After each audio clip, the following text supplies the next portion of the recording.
Elizabeth Warren in damage control after failing to give Kamala Harris her full endorsement to be on Biden's 2024 ticket.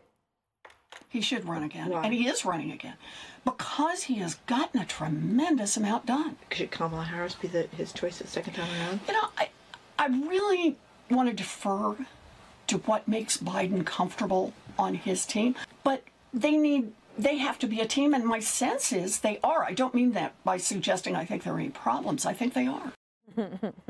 That is obviously raising eyebrows and forcing Warren to later clarify, saying, quote, she fully supports the president and vice president's reelection together and never intended to imply otherwise.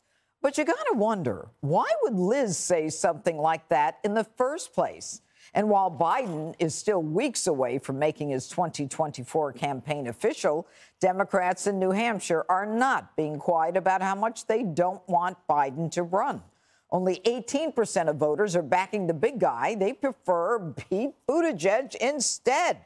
Well, I guess, first of all, let me stick with Elizabeth Warren.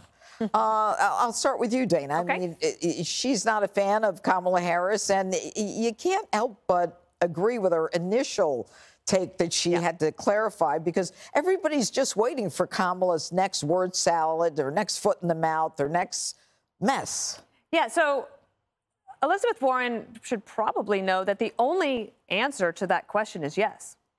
Otherwise, you're going to get a lot of raised eyebrows, as we said. She also made a mistake that sometimes when you're doing a radio interview, you think you're just talking to your friend. Right? You host a radio interview. You know that you can get people to say just about anything because you think nobody's actually watching. Then can you imagine having to be at the White House and you're on the Kamala police beat and you're always looking to see, and you know that Republicans are going to criticize her, but then you're like, wait, it keeps coming. The calls are coming from inside the House. The problems are even within the Democratic Party. I had the brain room look up how many times in history a president has switched horses for a re-election. It's very few times. And I don't think that's going to happen this time. The other thing about Elizabeth Warren is she's getting ready, I believe, for a re-election run of her own. She's up in 2024. But I would not at all be surprised if she would take or even ask for a cabinet position with the Biden administration so that she could leave the Senate. Interesting. You don't see her running for president? For president, no. Okay. All right. So Biden claims, Jesse, that he's optimistic about America's economy and America's future, but the latest NBC poll says otherwise. 71% of Americans think the country's headed in the wrong direction. Is Joe not getting it? Well, he's optimistic because he's going to cut Kamala from the ticket. Now, my sources inside the vice president's office are saying that Kamala is actually calling Warren Pocahontas now behind her back. I have about 3 or 4 sources telling me that, so you could take that to the bank. Warren, no one was talking about this. She just introduces this idea. Yeah. No one had brought this up. Yep. She's the only one bringing it up. All you have to say is they made a great team. Yeah. They won. Yep. They'll do it again. It does seem, though, that she doesn't like Kamala because she feels Kamala, by way of luck, leapfrogged her into the rightful line of secession, saying she flamed out before she even took off Kamala Harris. Warren got delegates. Warren was polling pretty well. She stayed in that primary for a while. She did. And now Kamala's, I guess, the heir apparent. It should have been Warren that was the heir apparent. So she's trying to plant a little kernel in Joe Biden's head. You know, Joe, if you're thinking about something, you want to drop her. I'm over here in Massachusetts. Yeah. Put it out there. Yeah, that sounds pretty reasonable to me, Harold. And yet the Buttigieg, he's that mayor from Indianapolis. You know, the guy who was all over the... The South Bend mayor, look, one of the reasons I think you could probably poll a lot of people and they would poll higher in New Hampshire than President Biden. Many of the Democrats there are upset that he's decided to move New Hampshire out of the order, being the number 2, the first primary, I think, in the presidential race. Look, I give Senator Warren misspoke. I think Dana's right. Sometimes when you're on radio, you don't get a sense of how you look and how you sound. She came right back and corrected it. Did she think she should have been the VP? I don't know.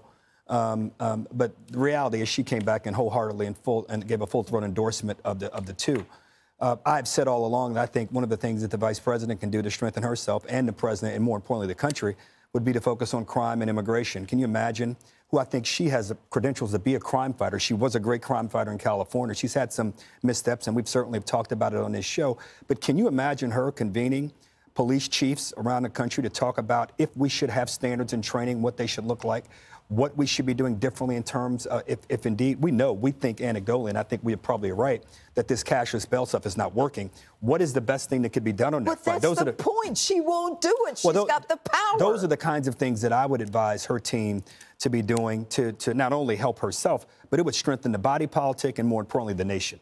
Why doesn't she do it? I don't know. I'm with Jesse on this. Liz isn't supporting Kamala because she feels Kamala cut in line, right?